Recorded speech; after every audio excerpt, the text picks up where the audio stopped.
Voici le message que j'ai reçu la nuit passée du Seigneur. Suivez très attentivement ce message. Suivez-le très attentivement.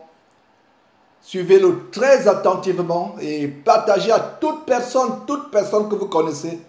C'est une obligation, c'est un devoir pour toute personne qui suit ce message de le partager après l'avoir suivi attentivement. Ainsi parle le Seigneur Jésus-Christ. Ainsi parle le Seigneur Jésus-Christ.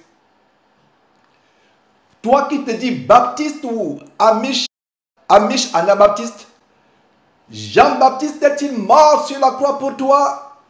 N'est-ce pas moi, Jésus-Christ, qui me suis sacrifié pour toi?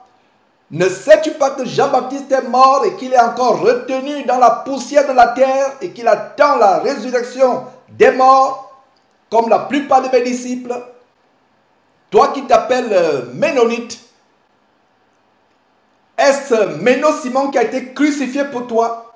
N'est-ce pas moi, Jésus-Christ, qui a enduré la souffrance indescriptible d'une mort atroce pour toi? Et toi qui t'appelles luthérien, Martin Luther est-il ton sauveur? A-t-il versé une seule goutte de son sang pour te sauver? N'est-ce pas moi, Jésus-Christ, qui ai vidé mon sang précieux et pur pour te sauver? Et toi qui t'appelles calviniste, qui est Jean Calvin? Est-il ressuscité les morts? Jean Calvin peut-il te donner la vie éternelle? Et toi le zwingliste, Ulrich Zwingli est-il monté au ciel? S'est-il assis à la droite de Dieu le Père pour être ton avocat en intercédant en ta faveur pour tes péchés? Oh, que vous êtes égarés! Et toi le kimbangiste, qui est Simon Kimbangu?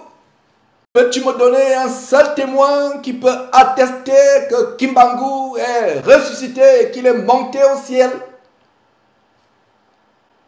Tu es fier d'être branhamiste. William Marion Branham, que tu adores et idolâtres en lui chantant des cantiques, est-il mort sur la croix? Est-il mort sur une croix ou plutôt dans un accident de voiture? Est-ce à ce point que tu as été envoûté pour arriver à croire que le tombeau de Branham est vide et qu'il n'est pas dans ce tombeau, qu'il est au ciel? Ne sais-tu pas que personne ne va ressusciter tant que mon Père ne donne le signal, le feu vert? Et toi, adventiste, qui idolâtre Ellen White, est-elle morte pour toi sur une croix? C'est déjà une abomination d'écouter une femme enseigner la parole de Dieu et prendre autorité sur les hommes. Retournez à ma parole. Retournez à la parole que mon Père vous a donnée. Et toi, le témoin de Jéhovah, zélé, qui est Charles Russell? Charles Russell est-il actuellement au ciel ou plutôt dans le séjour des morts? Est-il mort sur la croix pour toi? Qui vous a envoûté pour courir après les traditions des hommes?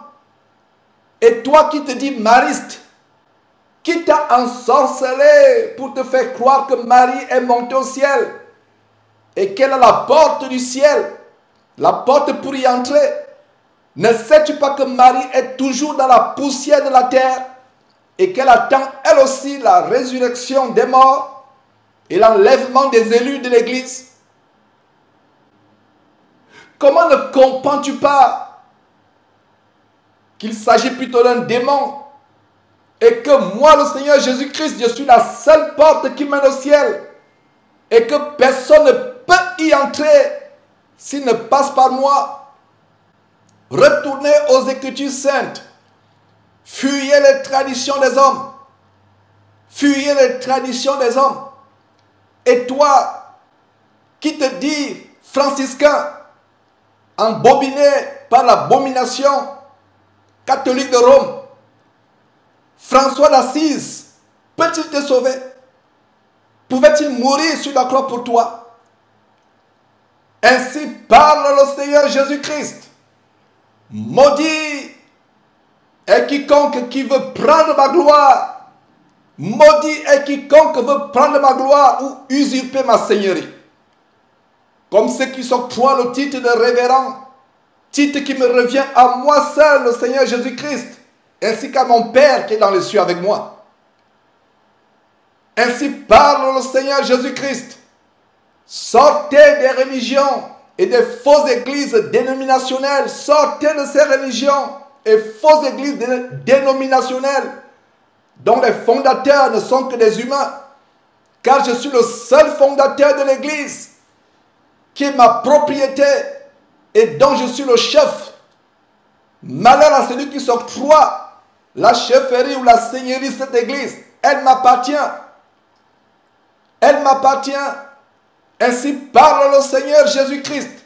Celui ou celle qui rejette ce message ne rejette pas un homme, mais me rejette moi, Jésus-Christ.